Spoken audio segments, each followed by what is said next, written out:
नमस्कार विद्यार्थी व पालक मित्रांनो, मी शुभम देशमुख, संचालक चाणक्य करिअर पॉइंट. आजच्या या व्हिडिओमध्ये जो की आपली एंट्रन्स गायडन्सची ही सीरीज आहे, या सीरीजच्या व्हिडिओमध्ये आपण व्ही-आय-टी जी वेल्लोर इन्स्टिट्यूट ऑफ टेक्नॉलॉजी यांच्या इंजिनिअरिंग एंट्रन्स एक्झामबद्दल चर्चा करणार आहोत.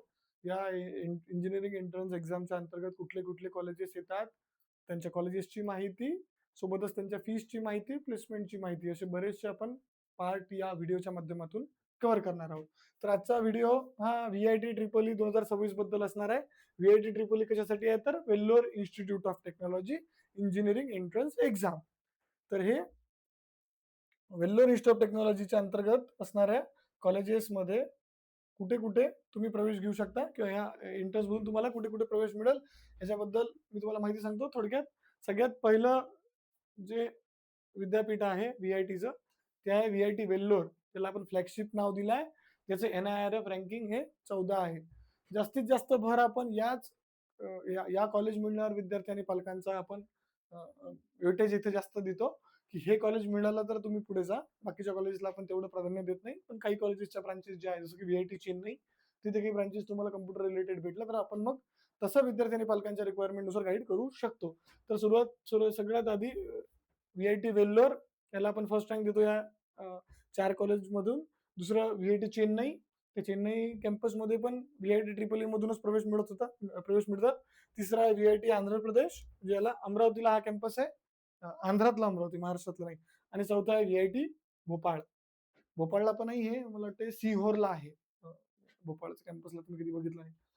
तर 4 कॉलेजसाठी कुठली परीक्षा होते तर व्ही-आय-टी ट्रिपल ई या सिंगल एंट्रन्स मधून आपण या 4 कॉलेजेसची प्रवेश प्रक्रिया ही नेहमी होत असते. त्यानंतर याचा एलिजिबिलिटी क्रायटेरिया काय आहे?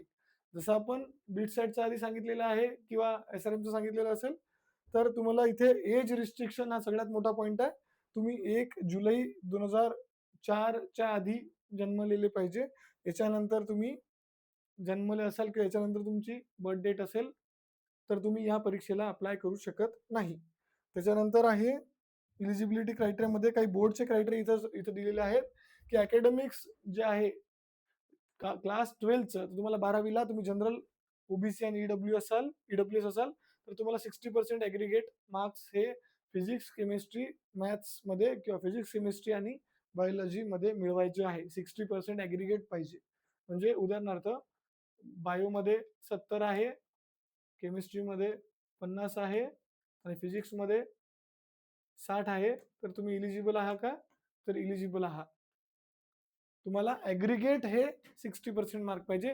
तेच तुम्ही एस-सी, एस-टीला बघायला गेला तर 50% हे ॲग्रीगेट मार्क्स इथे तुम्हाला पाहिजे. पण मग सर इथे फीजमध्ये कन्सेशन मिळेल का मला? मी ओबीसी आहे, ईडब्ल्यूएस आहे किंवा एस-सी, एस-टी आहे तर फीजमध्ये कुठलीही कन्सेशन नाही. काही स्कॉलरशिप व्ही-आय-टी कॉलेजकडून मिळते. ते कंप्लीटली डिपेंड त्यांच्यावर, इन्स्टिट्यूटवर असते. पहिल्या 100 विद्यार्थ्यांना काहीतरी स्कॉलरशिप देतात आणि त्याचे क्रायटेरिया सुद्धा वेगळे असतात. तर तुम्हाला थोडक्यात मॅथ्स ग्रुपसाठी अप्लाय करायचं असेल तर तुमचं एम-पी-सी-ई-ए म्हणजे काय आहे? तर मॅथ्स, फिजिक्स, केमिस्ट्री, इंग्लिश याच्यासाठी तुम्हाला एम-पी-सी-ई-ए म्हणजे मॅथ्स ग्रुपसाठी हे सब्जेक्ट असणं महत्त्वाचे आहे आणि बायोलॉजीसाठी म्हणजे जे फार्मसीवाल्या विद्यार्थ्यांसाठी बायो, फिजिक्स, केमिस्ट्री, इंग्लिश आणि तुमचे बाकीचे सब्जेक्ट जे असतील.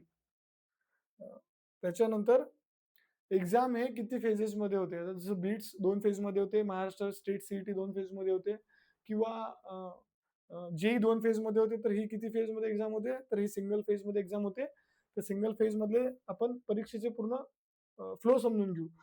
तर आपण या फेजेसमध्ये म्हणजे एक्झामचा फेज नाही हा. हा फेजेसमध्ये आपण त्या परीक्षेचा फ्लो आणि परीक्षेचे टप्पे आपण परीक्षेचे आणि रिझल्ट नंतरचे टप्पे आपण या फेजेसमध्ये डिव्हाईड केले आहेत. फेज 1 आहे ॲप्लिकेशन विंडो. फार आधी ऑक्टोबर महिन्यात या परीक्षेचे फॉर्म सुरू होतात. 31 मार्च पर्यंत दरवर्षीची ही वेळ असते. यावर्षी सुद्धा 31 मार्च 2026 पर्यंत ॲप्लिकेशन विंडो आहे. ॲप्लिकेशन विंडो म्हणजे विद्यार्थ्यांना बेसिक रजिस्ट्रेशन करून अप्लाय करायचे आहे. ॲप्लिकेशन नंतर तुम्हाला फेज 2 मध्ये एक्झाम द्यायची आहे. एक्झाम हे सिंगल फेजमध्ये होते. याच्यात 2-3 अटेम्प्ट बिलकुल नाही आहेत. एस-आर-एममध्ये 3 अटेम्प्ट आहे, बिट्समध्ये 2 आहे, जेईईमध्ये 2 आहे, सीईटीमध्ये 2 आहे. तसं याच्यामध्ये सिंगल अटेम्प्ट आहे. 28 एप्रिल ते 3 मेच्या मध्यंतरी तुमचं हे एक्झाम होऊ शकते. त्याच्यासाठी हे टेंटेटिव्ह दिलंय. फायनल जसं काही याचा शेड्यूल येईल तसं आपण ग्रुपवर शेअर करू. विद्यार्थी आणि पालकांना सांगू. त्यानंतर फेज 3 येते. द आउटकम म्हणजे रिझल्ट. रिझल्ट हा सेकंड वीक ऑफ मे मध्ये म्हणजे परीक्षा झाली की लगेच त्याच्यानंतरच्या वीकमध्ये हा रिझल्ट डिक्लेअर होत असतो. त्यानंतर याचा एक्झाम पॅटर्न काय आहे आणि एक्झाम कशी असते? तर साधारणतः 2 तास 30 मिनिटाची परीक्षा आहे. जर तुम्ही मॅथ्स ग्रुप आणि बायो ग्रुपमध्ये दोन्हीकडे बघायला गेलं, तर मॅथ्समध्ये 40 प्रश्न, बायोमध्ये 40 प्रश्न, फिजिक्स, केमिस्ट्री, इंग्लिश आणि ॲप्टिट्यूड हे दोन्हीकडे सारखं आहे. म्हणजे तुम्हाला आपण बेसिक इंजिनिअरिंगसाठी आपण बघायला गेलो, तर मॅथ्स 40, 35 फिजिक्स, 35 केमिस्ट्री, 5 इंग्लिश आणि 10 ॲप्टिट्यूड असे टोटल 125 प्रश्न आहेत आणि 125 प्रश्नांना 125 मार्काची ही परीक्षा आहे. प्रत्येक बरोबर आन्सरला 1 मार्क वाढेल आणि चुकीच्या आन्सरला निगेटिव्ह मार्किंग बिलकुल नाही आहे. टोटल 125 आहे. 125 पैकी 125 प्रश्न सोडवावर विद्यार्थ्यांनी पालकांनी भर द्यावा. जास्तीत जास्त प्रश्न सोडवले तर तुमचं नुकसान काहीच नाही आहे. झाला तर फायदाच होईल. रजिस्ट्रेशन फीज किती आहे? 31 मार्चपर्यंत तुमची लास्ट डेट आहे. रजिस्ट्रेशन फी 1350 असणार आहे. ॲप्लिकेशन म्हणजे तुमचं सबमिशन स्क्रुटिनी फॉर्म असेल, काही चुकलं, काही डॉक्युमेंट वगैरे लागलं तर तुम्हाला मेल येतो. तुम्हाला याच्यात एक बाकी परीक्षांच्या थोडंसं इथं वेगळं सेंटरबद्दल थोडीशी वेगळी माहिती मी तुम्हाला देऊ इच्छितो, की इथे तुम्हाला स्लॉट बुक करावं लागते. जेव्हा तुमचं ॲडमिट कार्ड येतात, तर तुम्हाला एक नोटिफिकेशन आहे तुमच्या मेलवर आणि व्ही-आय-टीच्या वेबसाईटवर, की परीक्षेची स्लॉट बुकिंग चालू आहे. मग इथे तुम्हाला मी सांगितलं, की परीक्षेची टेंटेटिव्ह तारीख आहे ना 28 एप्रिल ते 3 मे. तर तुम्हाला 28 एप्रिल ते 3 मे मध्ये तुमच्या कुठल्या परीक्षेसोबत तुमचा ओव्हरलॅप होऊ नये म्हणून व्ही-आय-टीनी इथे खूप चांगला ऑप्शन विद्यार्थी आणि पालकांसाठी दिलाय, की तुमचं ॲडमिट कार्ड तुम्ही ज्या दिवशी येईल त्याच्यानंतर तुम्ही तुमचा स्लॉट बुक करू शकता. म्हणजे जर एखादी परीक्षा ओव्हरलॅप होत असेल तुमच्या त्या दिवशी, तर ते तुम्हाला टाळता येईल. सेम म्हणजे त्याच दिवशी जर सर माझा परीक्षा व्ही-आय-टीची 3 मेला आली आणि 3 मेला सी आली, तर तुम्ही ते इंटरचेंज करू शकता. तुमच्यानुसार तुमच्या कन्व्हिनियन्सनुसार तुम्ही तिथे स्लॉट बुक करू शकता. एक्झिक्युशन, रिझल्ट, ऑनलाईन काउन्सिलिंग आणि ॲडमिशन, प्रोव्हिजनल लेटर सगळं याचं ऑनलाईनच असते. मे महिन्याच्या शेवटीपर्यंत किंवा 15 जूनपर्यंत याचा काउन्सिलिंगचे सुद्धा राउंड होतात, प्रोव्हिजनल ॲडमिशन सुद्धा होतात. तेव्हापर्यंत महाराष्ट्राच्या सीईटीचा रिझल्ट सुद्धा आलेला नसतो. तर ज्या विद्यार्थ्यांना व्ही-आय-टीचा जसा रिझल्ट येईल तसा आपण गाईड करतो. त्याच्यामध्ये पण ॲडमिशनचे स्लॅब्स असतात. कोणत्या स्लॅबमध्ये प्रवेश मिळतो, हा सगळा पार्ट आपण काउन्सिलिंगमध्ये कव्हर करू. म्हणजे किती रँकवर काय मिळेल, कसं मिळेल, फीस किती असेल. त्यानंतर व्ही-आय-टी वेल्लोरचा आपण इथे ब्रांचेसची माहिती आपण इथे घेतली आहे. बायोमधून तुम्ही कुठे-कुठे पोहोचू शकता आणि इंजिनिअरिंग ग्रुपमधून तुम्ही कुठे-कुठे पोहोचू शकता. अ, तुम्हाला कॉम्प्युटरच्याच अलाइड ब्रांचेस तुम्हाला इथे पाहायला मिळेल. इथे गेमिंग टेक्नॉलॉजी वगैरे सारखे सब्जेक्ट आहेत, ते सुद्धा घेतले तरी विद्यार्थी आणि पालकांना बिलकुलही काही हरकत नाही. ब्लॉकचेन सारखे सब्जेक्ट आहे, सायबर सिक्युरिटी आहे आणि कोअरमध्ये तुम्ही पाहायला गेलं तर इलेक्ट्रिकल, इलेक्ट्रॉनिक्स, ई-एन-टी-सी, मेकॅनिकल म्हणजे व्ही-आय-टीला प्लेसमेंटचा हब म्हणून ओळखलं जाते. तर बरेचसे विद्यार्थी इथे इलेक्ट्रिकल आणि मेकॅनिकल करताना सुद्धा आम्ही बघतो. सिव्हिल करताना सुद्धा आम्ही बघतो. तर ह्या कोअर ब्रांचेस आहे. ह्या कोअर ब्रांचेस आहे आणि ह्या आय-टी सोबतच्या ब्रांचेस आहेत. सेम चेन्नई कॅम्पसमध्ये काय कुठल्या-कुठल्या ब्रांचेस आहे याची माहिती दिली आहे.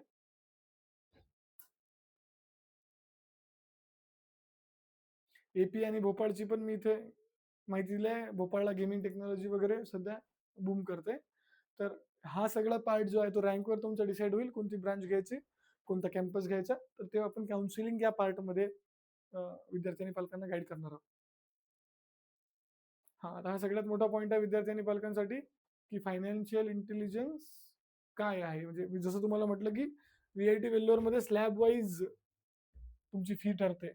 तर तुमचा स्पेसिफिक रँक आला, इथे टेंटेटिव्ह सांगतोय मी, हा 3 ते 5,000 मध्ये संपतो. हा 8 ते 12,000, हा 25,000 आणि 25-30,000च्या पुढे हा सेम एखाद्या कॉलेजला जर 100 जागा आहे, तर त्यांनी 5 पार्टमध्ये 5 स्लॅबमध्ये जागा डिव्हाईड केलेल्या आहे. टॉप रँकरला तिथे कॅटेगरी 1, कॅटेगरी 2, कॅटेगरी 3 अशी 5 कॅटेगरी दिल्या. टॉप रँकरला कॅटेगरी 1 मध्ये प्रवेश मिळत असेल तर 2,00,000 फी आहे. कॅटेगरी 2 मध्ये तुम्हाला तिथे प्रवेश मिळत असेल तर त्याच कॉलेजची सेम ब्रांचची सेम कॉलेजची फी 3,00,000 आहे. तुमच्या बाजूला बसणारा विद्यार्थी 2,00,000 वाला असू शकतो आणि तुम्ही 3,00,000 वाले असू शकता. सेम कॅटेगरी 3 4,00,000, सेम कॅटेगरी चौथी 4,50,000 आणि हे 5,00,000. हे फार लो रँकवाल्या विद्यार्थ्यांसाठी म्हणजे 60-70,000च्या पुढे रँक आला आणि वेल्लोर कॅम्पसच पाहिजे, तर त्यांना 5,00,000 वार्षिक फीस भरून तुम्ही मिळवू शकता. अशा 5 कॅटेगरीजमध्ये वेल्लोर कॅम्पसच्या फीज इथे डिव्हाईड होतात. वेल्लोरच नाही, सगळ्याच कॅम्पसमध्ये त्यांचं हे कॅटेगरी वाईज फीज डिस्ट्रिब्युशन आहे. तर कुठल्या कॅटेगरीला म्हणजे फर्स्ट कॅटेगरीला रँक काय लागतो, 2 ला काय लागतो, 3 ला काय लागतो, 4 ला काय लागतो आणि 5 ला काय रँक लागतो. तर याची माहिती आपण याचा रिझल्ट नंतर काउन्सिलिंगच्या व्हिडिओमध्ये बघू.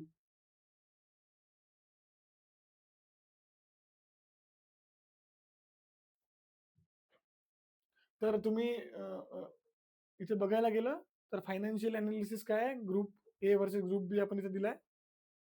तर बायो, सिव्हिल, केमिकल आणि ट्रिपल ई याची सरासरी 1.76 फर्स्ट इयर. टोटल बजेट आहे 7 ते 8 लाख जाते. तेच तुम्ही ग्रुप बी, सी वगैरे जातं. सी वगैरे आय-टी वगैरे बघायला गेलात तर 1.98 पर इयर फर्स्ट इयर आणि टोटल तुमची डिग्री ही 7.9 लाखात जाते. हॉस्टेल किती प्रकारचे आहे? नॉन एसी आणि एसी दोन्ही हॉस्टेल इथे आहे. इकॉनॉमी स्टँडर्ड नॉन एसी मध्ये पण आहे, एसी मध्ये पण इकॉनॉमी स्टँडर्ड आणि प्रीमियम आहे. साधारणतः तुम्हाला हॉस्टेलचा खर्च इथं पाहायला मिळेल. म्हणजे ह्याच्यासाठी सांगतोय आपण, की ज्या विद्यार्थ्यांना आतापासूनच म्हणजे व्ही-आय-टी वगैरे बद्दल मानसिक तयारी असेल किंवा सगळे व्ही-आय-टीच्या अभ्यासाची तयारी असेल किंवा परीक्षेची तयारी असेल, त्यांना फायनान्शियल पण पालकांना कळावं. म्हणजे आपल्याला व्ही-आय-टीला गेल्यावर टोटल किती एक्सपेंडिचर येऊ शकते वर्षाला, म्हणजे कॉलेजच्या फी सोबतच हॉस्टेल मेस किती आहे, वन टाईम किती आहे, तर त्यासाठी आपण ही माहिती कलेक्ट केलेली आहे. तर तुम्ही प्रीमियम हॉस्टेल 2.35 पर्यंत जाते, तेच इकॉनॉमी 1.03 ला पण आहे. आता रिटर्न ऑन इन्व्हेस्टमेंट तुमचं व्ही-आय-टीचं तर हायेस्ट पॅकेज आहे 2025चं 1.02 सीआर पण आहे. याचं सगळ्यात महत्त्वाचं म्हणजे याच्यात इंटरनॅशनल रिक्रुटर्स पण येतात. बाहेर देशातल्या बऱ्याचशा कंपन्या व्ही-आय-टी वेल्लोरला येतात. वेल्लोर कॅम्पसलाच येतात. त्याचा हायेस्ट पॅकेज 1.02 आहे. ॲव्हरेज पॅकेज आहे 14.8 आहे. म्हणजे सरासरी 14.8 लाख जरी ॲव्हरेज पॅकेज असेल, तरी विद्यार्थ्यांनी 2 लाख, 3 लाख वार्षिक फीसमध्ये जायला बिलकुलही हरकत मला इथे वाटत नाही. म्हणजे जर तुम्हाला 5 लाख फीज अफोर्ड करू शकत नाही, तर तुम्ही 2-3 लाखाच्या रेंजच्या रँक मिळवला तर तुम्ही नक्कीच व्ही-आय-टी वेल्लोरचा विचार करू शकता. तर माहिती असेच वेगळ्या-वेगळ्या विद्यापीठांची माहिती मिळत राहण्यासाठी चाणक्य करिअर पॉइंटच्या YouTube चॅनलला सबस्क्राईब करा. इथून पुढची जी सीरीज आहे, ते पूर्ण 25 विद्यापीठांची सीरीज आहे. तर तुम्हाला वन बाय वन प्रत्येक विद्यापीठाची माहिती आपण अशा प्रकारे देणार आहोत. थँक